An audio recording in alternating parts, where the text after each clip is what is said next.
Welkom by nog 'n aflewering van Solidariteit Wêreld. Vlugtelinge. En dis waaroor ons vandag gaan praat. 49 Afrikaners het in Amerika geland as vlugtelinge. Dis skoon 'n vreemde beeld. Dis skoon vreemd om daaroor te dink. Nou, op sosiale media is daar 'n hysterie daaroor. Die media verguis hierdie 49 en president Ramaphosa sê daar is eintlik niks fout nie. Saam met my hier is Willie Spies. Willie is die voorsitter van Pretoria FM en hy is ook die Spies van Hurter Spies. En Willie het 'n uitstekende stuk op Facebook geskryf oor hoe hy gevoel het toe hy hierdie vlugtelinge gesien het en hy die prentjies gesien het. En natuurlik is Willie ook die man wat in 'n vurige debat was saam met Pieter de Tooy van News24 en ons gaan dit ook sommer aanspreek. Maar voor ons begin, kom ons kyk net weer na daardie video toe die 49 Afrikaners in Amerika aangekom het.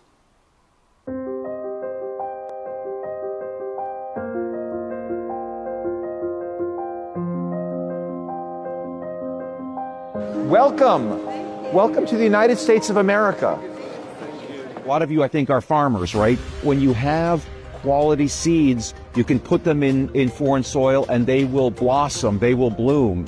And we are excited to welcome you here to our country where we think you will bloom, and we will hopefully allow you to have fulfilling lives for your children, and then we will benefit alongside you.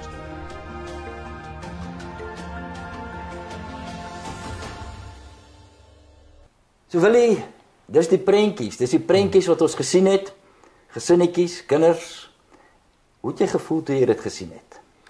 Ja, Dirk, toe ek die ding die eerste keer op Pretoria FM se Facebookblad sien, toe ek het hartseer geword. Ek het regtig hartseer geword toe ek dit sien.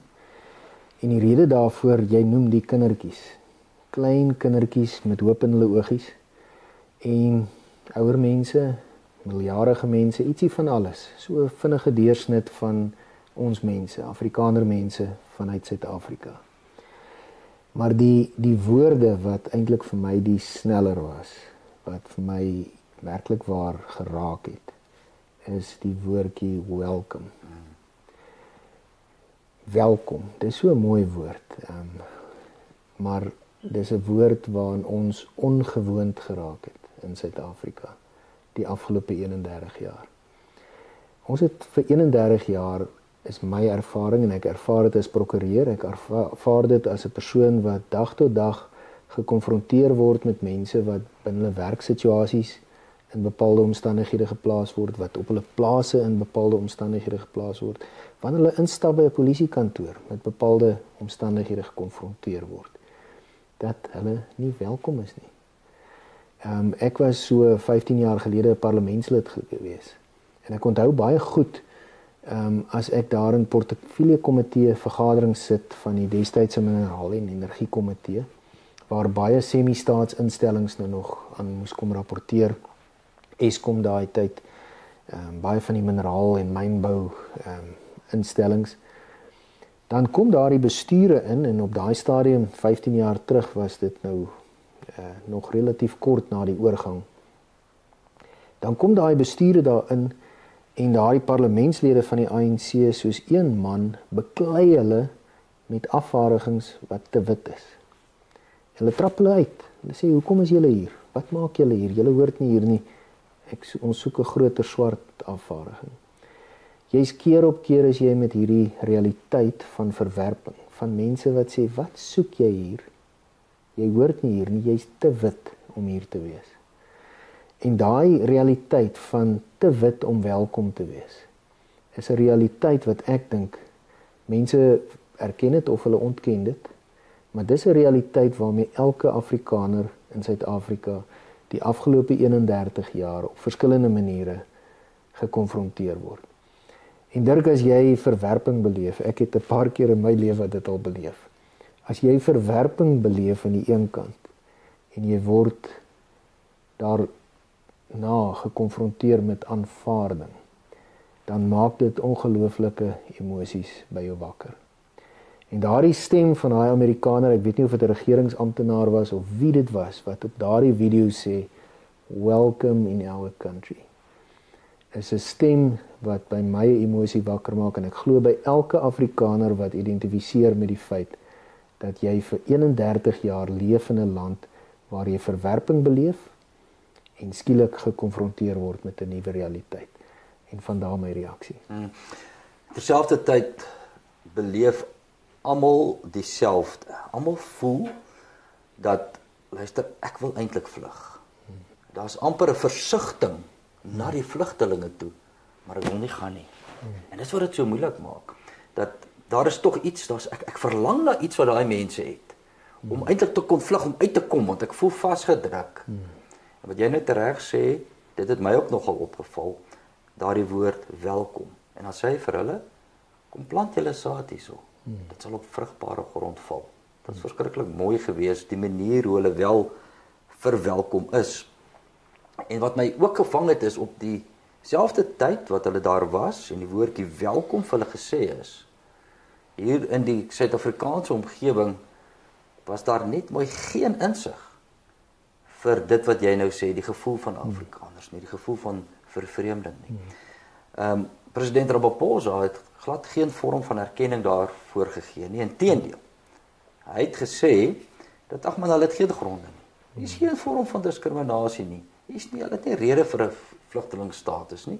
En toe gaan hy nog verder en sê, dit gaan maar nou eintlik net omdat hulle nie kan aanpas nie. En ek dink, dit het mense gehoor. En ons mense sê, maar erken ons as burgers in ons eie land. En ek dink dit was 'n verspeelde geleentheid van president Ramaphosa. Hy moes erkenning gegee het aan mense se gevoelens en hy het dit nie gedoen nie. Groot oorsig aan sy kant en op 'n manier is die optrede, en dit is nie net Ramaphosa se optrede nie, ek dink die optrede van die mediakoor wat agterna sing en wat hierdie mense verguis en wat maak asof hulle nou hierdie groot fouteerders is vir my die optrede van waar jy die Engelse woord 'n abusive relationship, 'n verhouding van misbruik het, en jy het een party wat die misbruiker is en jy het 'n ander party wat die misbruikte is. Wanneer daai misbruikte persoon uit hierdie verhouding tree, dan is die misbruiker se reaksie presies dit wat Ramaphosa se nou is. Hy is die misbruiker. Hy staan afsydig teenoor die gevoelens en die emosies van daardie persoon wat misbruik was in 'n jarelange verhouding van verwerping, van wat ook al, van afknouery. En hy sê, maar die fout lê by jou. Die fout lê nie by my nie, wat jou misbruik het nie. Die fout lê by jou, wat wegbreek uit hierdie verhouding uit. En dit is die realiteit wat ek dink mense vandag al hoe meer beleef. En juist daarom is dit so belangrik dat ons nie iemand moet oordeel wat vlug nie. Ek dink mense reageer op trauma op een van 3 maniere: veg, vlug of vries, né? Party van ons veg. Ek verkies om te veg. Ek dink jy verkies om te veg. Ek dink baie van ons kykers hierso verkies om te veg. Party verkies om te vlug.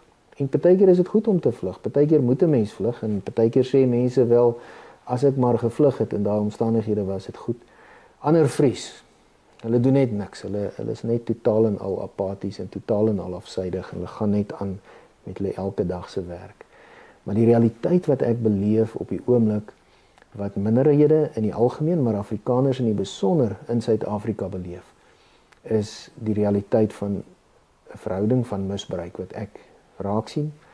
Ek gesels met sielkundiges wat vir my sê dat die voorkoms van mense, middeljarige wit, veral vrouens wat in staatsinstellings werk, is mense wat na sielkundige toe gaan wat berading nodig het, omdat hulle in hulle werksplek misbruik word en misbruik voel en voortdurend met hierdie realiteit gekoppel word van jy's hier, jy doen die werk, maar eintlik is jy nie goed genoeg nie, want jy het eintlik nie die kleur wat jy behoort te hê om in Suid-Afrika vordering te maak nie.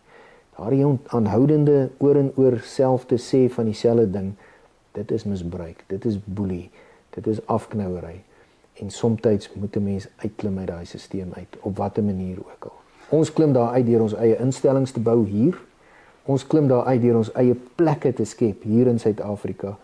ander mense klim uit deur na 'n ander land toe te gaan.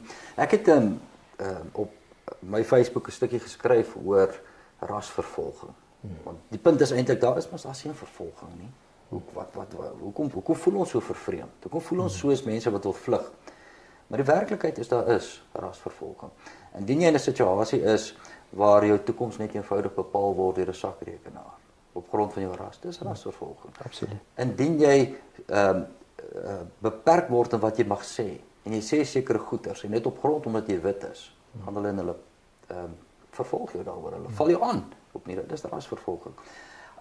Jy het verwys na die situasie van mense wat in werksplekke is en elke jaar hoor hulle jy's eintlik nie welkom nie, jy's te veel. En ons gaan planne indien om seker te maak dat jy minder word. Dit is vervolging. En dit is die gevoelens, dis die goed wat opbruis. Maar jy het ons eintlik gevat na die tweede deel van hierdie gesprek. Dit gaan oor die media. Want dit is so dat die media volg net hierdie narratiewe na. Veral 'n klomp hoofstroom media. Volg net hierdie narratiewe na. Ons sien dit op verskeie vlakke. En dit is asof hulle geen insig het in mense se gevoelens nie. Hulle gaan net eenvoudig aan. Nou voorheen was dit so gewees dat hoofstroom media was die filter waardeur alles gegaan het. Ek onthou toe ek by Solidariteit begin het, as ons 'n mediaverklaring opstel, dan moet ons altyd dink na aan die nuushoek en die inhoud en so voort, want ons moet deur die filters van die nuuskantoor gaan. Ons dink nie meer so nie. Want wat gebeur het, is heeltemal reg, dat aan die een kant gaan die media en hulle spring net op die wa, maar dit vloei reg rondom hulle. Want nou skielik is daar iets so sosiale media. Elke persoon is eintlik redakteur van sy eie klein mediahuisie. Skielik is daar nuwe media. Wat ons nou op hierdie oomblik doen is nuwe media. Daar is gemeenskap media wat ongelooflik sterk geraak het, wat jy die voorsitter van Pretoria FM, een van die absolute toonbeelde daarvan is, Marula Media. En skielik is die media eintlik totaal gediversifiseer en hulle het nie meer daai mag nie. En 'n rukkie terug was daar iemand op hierdie X-omgewing, anonieme persoon, kommentare geskryf en hy het die grense getoets en toe kom een van die hoofstroom media instellings, die grootes, en hulle gaan ondersoek hom, hulle ontbloot hom, op X was hy Twitterbaas gewees, en hulle ontbloot hom en hulle publiseer sy inligting en daar is hy skielik totaal blootgestel en hy word eintlik gecancel. En jy is daardie persoon se prokureur ook. En word toe genooi vir 'n onderhoud op Kyknet met Pieter den Tooi, die assistent redakteur van News24. En dit was 'n ewige debat.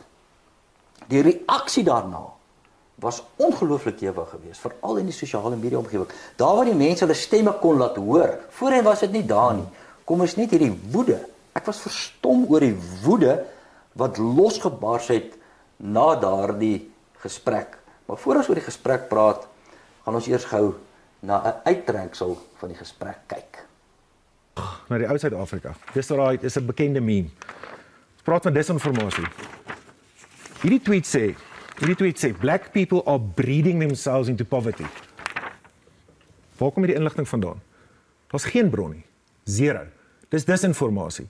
Dis die tipe goed wat jou kliënt, die wêreld, wil ek praat.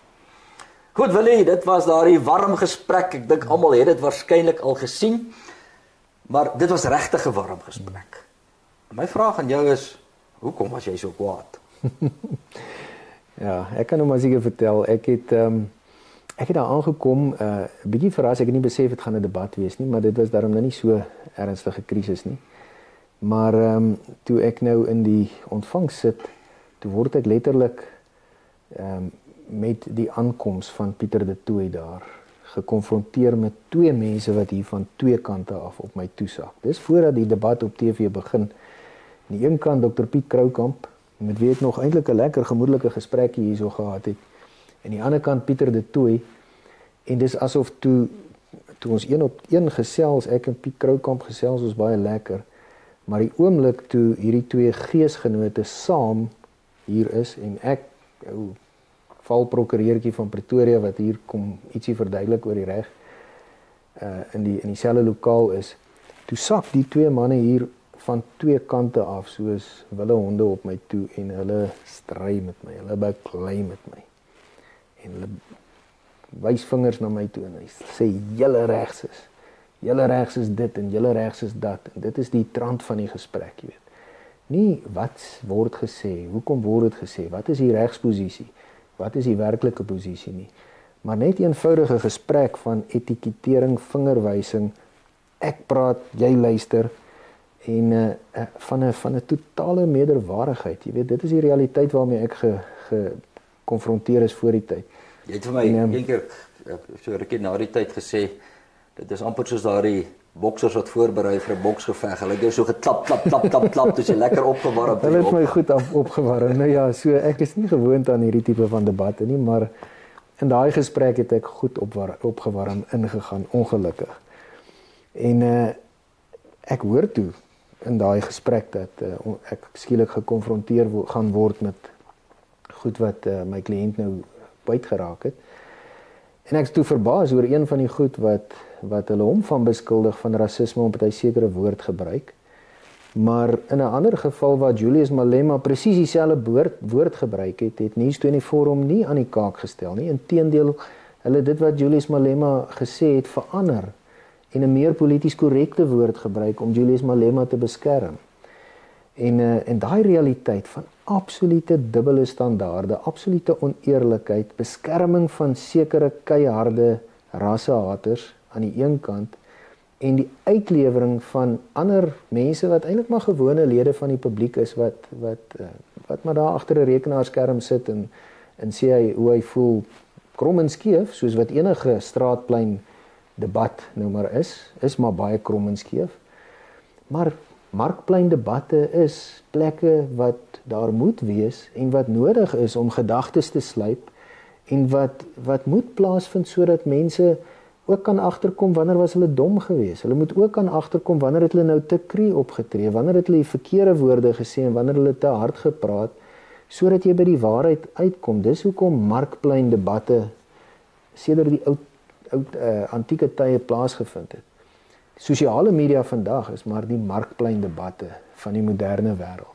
En dit is waar mense nou eweneens partykeer 'n bietjie oor die grense gaan en dalk sekere goed sê wat 'n mens nie in 'n ordentlike gesprek gaan sê nie, maar dit is wat robuuste debat is en dit is wat moet plaasvind om uiteindelik by 'n beter antwoord te kom.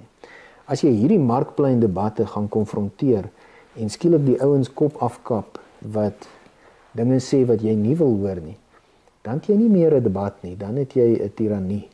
Dan het jy 'n tirannie geskep van die media, 'n tirannie van die polities korrekte media geskep en jy het mense doodgemaak. En ek dink dit is wat my so in opstand gebring het teen wat ek dink gebeur het in die afgelope 2 weke en wat gesê het maar ons kan dit nie so ver vat nie.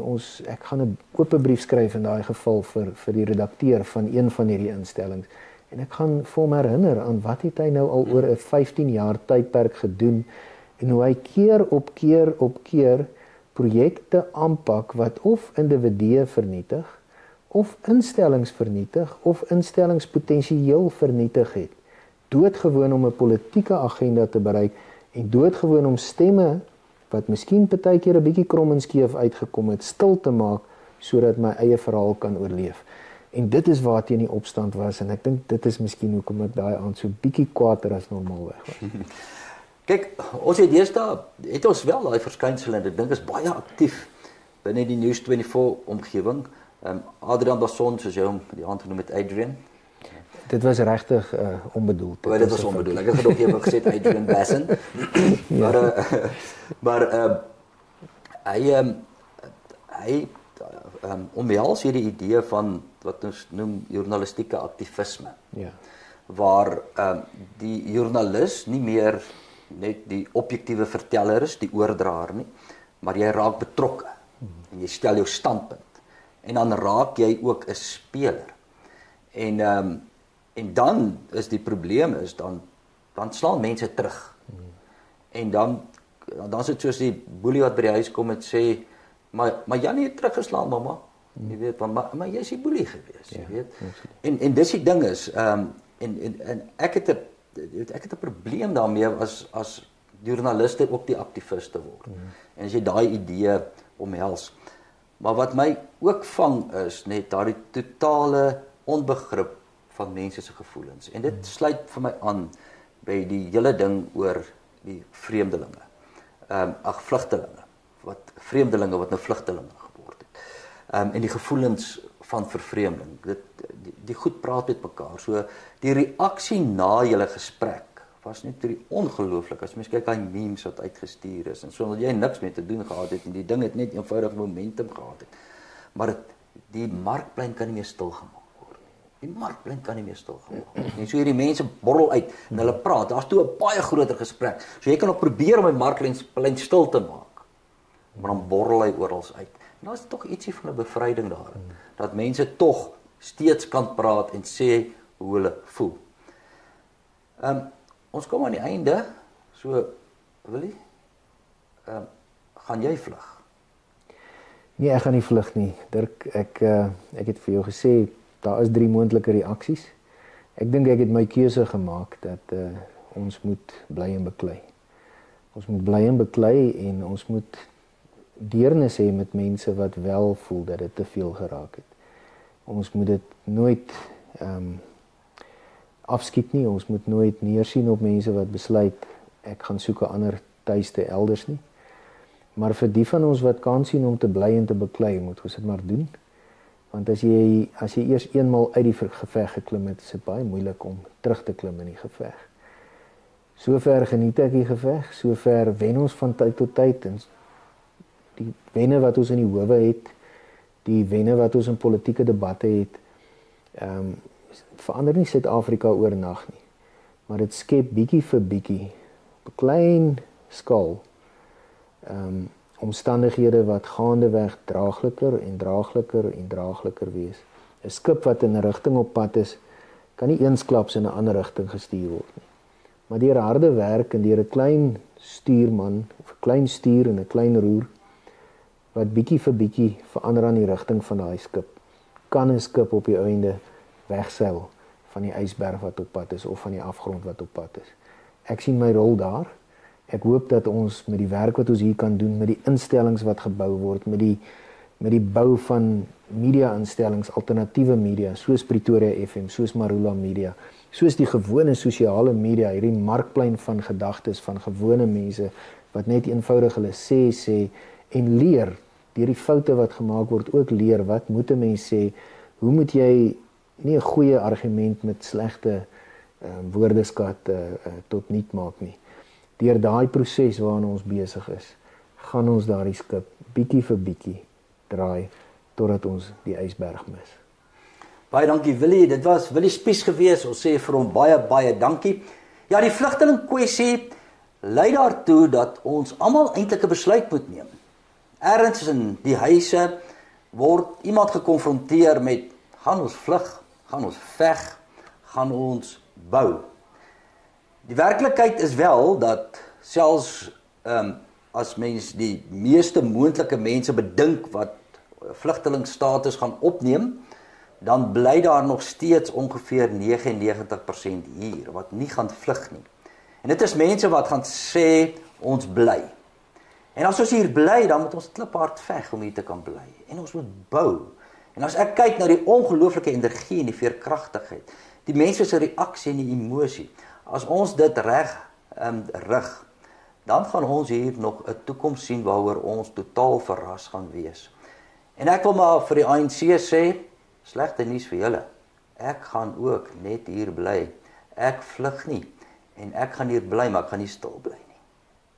Op Solidariteit se YouTube kanaal is daar wonderlike inligting en nuus en video's en natuurlik die potsending, die Solidariteit Wêreld met al sy episodes is daar.